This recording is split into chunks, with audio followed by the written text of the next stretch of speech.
Permasalahan pertama, berobat dengan menggunakan tetesan yang dimasukkan di hidung. Ya, biasanya satu tetes saja, kadang-kadang cuma satu tetes. Ya. Kalau seandainya 10 tetes ini batal jelas. Ya, karena Rasulullah SAW mengatakan dalam hadisnya, dalam hadis Lakid bin Sabrah, kata Rasulullah SAW, wa balik fil istinsyaq illa an takuna sha'iman. Kata Nabi, hendaknya kau tatkala berwudu bersungguh-sungguhlah untuk menghirup air istinsyaq. Kecuali kau sedang puasa. Kalau kau sedang puasa jangan bersungguh-sungguh, khawatir bablas masuk. Nah, ini menunjukkan kalau seorang menghirup air kemudian dia telan maka puasanya batal. Karena kita tahu hidung dan mulut adalah dua saluran yang menyampaikan ke dalam apa? Lambung. Tidak ada yang ragu, hidung dan mulut adalah saluran yang bisa mengantarkan kepada lambung. Makanya Nabi melarang seorang tatkala berwudu, tatkala sedang puasa jangan terlalu kencang, kata Nabi, hirup airnya. Khawatirnya kebablasan. Tapi kalau seorang sedang tidak puasa enggak jadi masalah. Kata Nabi, hirup dengan dalam-dalam. Ya. Nah sekarang kalau ada pengobatan menggunakan tetesan air di hidung, obat. Satu tetes kanan, satu tetes kiri. Apakah puasanya batal atau tidak?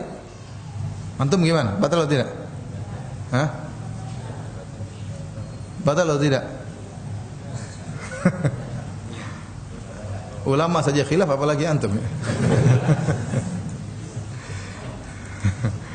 Sebagian ulama mengatakan tidak batal. Kenapa? Kalau cuma satu tetes, dia tidak akan sampai ke lambung.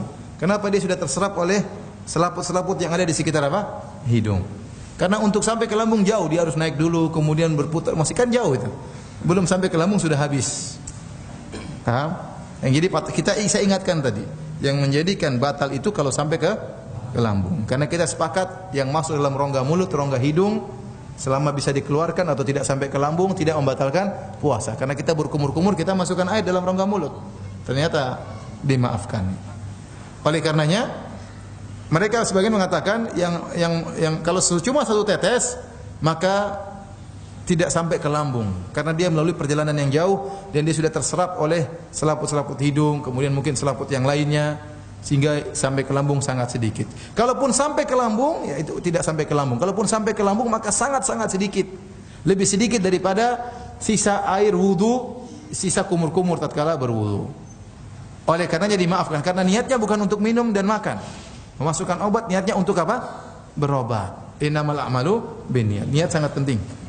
Niat sangat penting. Tapi seandainya 10 tetes kemungkinan besar masuknya apa? Banyak. Ya, itu membatalkan. Tapi kalau sangat sedikit maka menurut sebagian ulama tidak membatalkan wudu. Kemudian perkara berikutnya yang juga masuk dalam melalui hidung. Gas oksigen. Kalau orang sakit hirup oksigen, batal puasa atau tidak? Ya.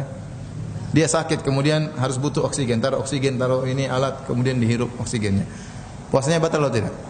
Ya jelas tidak lah. Inti hirup udara juga tidak apa? Tidak batal apalagi apa? Apalagi oksigen murni. Ya. Ini udara campur-campur asap kendaraan saja tidak batal apalagi oksigen apa? Murni. Demikian juga masalah kalau tadi inhaler, kalau yang cuma hidung aja apa namanya? Yang dihirup buat pilek itu namanya? Fix inhaler ya. Bedanya apa dia? Namanya sama-sama inhaler. Yang tadi yang dimasukkan ke mulut namanya apa itu? Hah? Coba nama ilmiahnya apa? Ventolin. Ventolin ya. Ventolin kalau yang ini namanya inhaler. Namanya ventolin, namanya inhaler. Ya, kalau ventolin saja tidak membatalkan puasa apalagi cuma inhaler. Paham ya? Ini perlu kita mungkin orang ada yang pilek kemudian ingin melapangkan hidungnya supaya mudah bernapas dia pakai inhaler maka tidak membatalkan puasa. Sedangkan ventolin saja tidak membatalkan puasa apalagi inhaler.